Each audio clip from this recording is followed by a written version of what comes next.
네, 안녕하십니까. 린민의 시선. 오늘은 금리 인상, 대폭 등의 서사시를 쓰다입니다.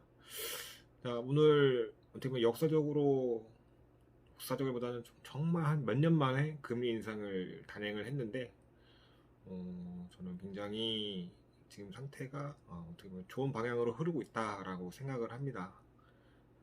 금리 인상을 했다는 게 왜 좋은지에 대해서 일단 먼저 말씀을 드려야 할 것 같은데, 첫 번째 금리 인상을 할 수 있었던 건 경제가 탄탄했기 때문에 그것이 가능하다라는 겁니다.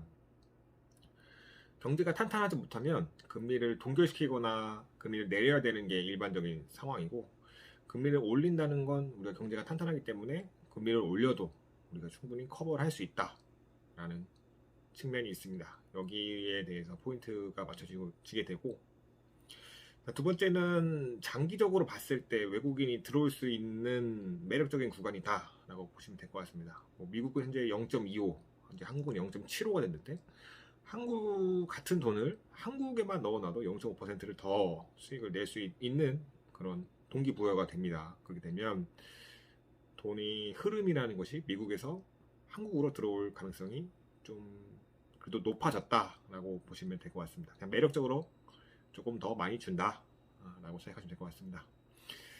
지금까지 역사적인 데이터를 보게 되면은 금리 상승 시에 항상 우상향 패턴을 보였습니다. 경제 성장이 뒷받침되는 가정 아래 집중적으로 금리 상승 구간에서는 쭉쭉, 물론 부담도 될 겁니다. 왜냐, 이자 부담이 더 늘어나긴 하지만 그거를 이겨낼 수 있는 그런 힘을 가지고 있다라고 판단하기 때문에 장기적으로는 우상향입니다. 금리 상승 시 안 좋은 점은 이런 것들입니다. 부동산, 부채를 가지고 있는 그런 자산류가 될 것 같은데, 왜냐하면 기존에 100만 원 냈던 이자가 더 부담이 되는 구조이고, 사실 0.25라고 말을 했지만 사실 은행에서 올리는 이자는 0.25보다 더 많이 올릴 겁니다. 예대 마진을 채우기 위해서는 충분히 대출에 대한 거기서 이윤을 창출을 해야 되기 때문에 0.25보다 더 올리게 될 수밖에 없는 구조이고, 그래서 조금 힘듭니다. 이렇게 레버리지라고 하는 대출을 끌어서 뭔가를 자산을 샀을 때 더 비싼 값에 살 수 있는 사람들의 그런 수요가 줄어드는 그런 효과를 물론 정부는 노리고 있는 것일지도 모릅니다. 그것 때문에 한 거일 수도 있습니다. 그래야지만 집값이 더 이상 상승하는데 걸림돌이 되기 시작할 겁니다. 어떻게 보면 추진력을 계속 받고 있다가 어느 순간 그 추진력이 사라졌다라고 했을 때 과연 그대로 유지할 수 있을까? 그것도 굉장히 의문이고, 금리 인상을 함으로써 내야 될 이자가 더 많아지기 때문에 물론 한 번에 의해서 우리가 내기 힘들다 보다는 지금 한 번이지만 향후 두 번, 세 번 됐을 때도 과연 그 이자를 감당할 수 있을 것인가, 그게 가장 큰 포인트가 될 것 같습니다. 그래서 참 힘들겠다, 그러니까 하는 총재가 좀 힘들겠다라고 생각이 든 게, 금리 상승을 시키면 부동산을 사셨던 분들 또는 자영업 이런 분들이 대부분 대출을 저금리 했을 텐데, 이 대출에 대한 이자가 많이 높아져서 원성을 살 수 있겠구나, 이게 있었고, 만약에 이번에 금리 인상을 하지 않았다면 오히려 돈을 더 땡겨서 자산을 사자, 어떻게 보면 자산의 가격 상승이 더 나올 수 있는 그런 상황, 어떻게 보면 이러지도 저러지도 못하는 상황인데 정부가 내세운 마지막 카드인 금리 인상을 지금 꺼내든 게 아닌가, 그렇게 생각을 합니다. 결국 올 것이 왔다라고 생각하시면 될 것 같고, 가장 큰 포인트는 뭐냐면, 금리 인상을 한다고 하더라도 포인트는 이자를 갚을 수 있냐 없냐, 우리가 감당을 할 수 있냐 없냐라는 그런 팬더멘탈, 체력적인 부분입니다. 그래서 이 부분을 만약 잘 넘어간다고 하면은 그 다음에 금리 인상이 있을 거고, 그 다음도 잘 버틴다, 그만큼 성장력이 따라와 준다라고 하면은 계속 올라가게 될 겁니다. 근데 아마 이렇게 계속 올라가게 된다면 문제는 이제 한 2%, 3% 됐을 때가 진짜 문제인 겁니다. 제가 말씀드린 우리는 부채의 끝으로 달려가고 있다. 정말 부채가 문제가 돼서 누군가가 파산하게 됐을 경우, 사실 우리나라에서 파산을 하게 되면은 책임을 지지 않는 그런 상황이 되어버린데, 그런 것들이 은행이 될 가능성이 굉장히 높습니다.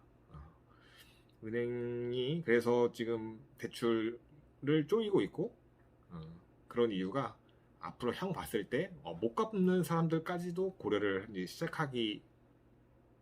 시작했다라고 보시면 될 것 같습니다. 그래서 이러한 측면을 좀 알아볼 필요성이 있고, 물론 단기적으로는 증시의 악재일 수도 있습니다. 그래서 조금 지지부진할 수도 있지만 향후 이러한 상황들이 분명 좋은 효과로 나타날 가능성이 매우 높다라고 보시면 될 것 같고, 금리 상승이 꼭 나쁜 것은 아니다. 그리고 타고 좋은 것도 아니다라고 뭐 표현하시는 분도 있는데, 저는 좋다고 봅니다. 금리 인상을 하길 바랬었고, 그래서 올해 한 번, 내년에 한 번 할 줄 알았는데, 올해 한 번이 저는 한 10월 달로 좀 예상을 했었는데 8월 정도 한 걸 보니까 집값을 잡기 위한 좀 빠른 행보이지 않나 이러고, 내년 상반기에 한 번 더 하지 않을까 했는데, 이렇게 되면 우리 차가워지는 겨울에 10월, 12월에는 한 번 더 할 수 있지 않나. 그래서 결론은 뭐냐면, 어떤 레버리지를 일으켜서 수익을 내는 구조는 이제 사실상 저금리 시대는 이제 점점 끝나갔다라고 보시면 될 것 같고, 하지만 이로 인해서 분명히 좋아질 것들은 많다. 만약에 레버리지를 일으켜서 그 이자보다 더 많은 수익을 낼 수 있다면 레버리지 가져가는 게 맞고, 레버리지를 일으켰는데 이자를 감당 못할 만한 수익률을 계속 낸다라고 하면은 이제는 과감하게 접어야 될 시기가 사실 지금보다 좀 더 앞전에 선행이 돼야 하는 게 저는 맞다고 생각합니다. 네, 지금까지 금리 인상에 대해서 얘기를 했었고, 저는 이 영상을 담을 때 이게 성지 영상이 되지 않을까 생각을 합니다. 저는 대포 등의 시작을 금리 인상으로 봤기 때문에 앞으로 향후 흐름이 굉장히 좀 즐거워질 수도 있습니다. 그래서 즐거워진다는 건 드디어 했기 때문에 이미 다 반영될 거 반영됐고, 앞으로 더 좋아질 일만 남았다. 다만 누가 곡소리를 내느냐, 누가 곡소리를 내지 않느냐, 누가 더 많이 참느냐, 못 참느냐의 싸움에 의해서 우리가 갈라질 것이다 라고 보면 될 것 같습니다. 네, 이상 린민의 시선이었습니다. 감사합니다.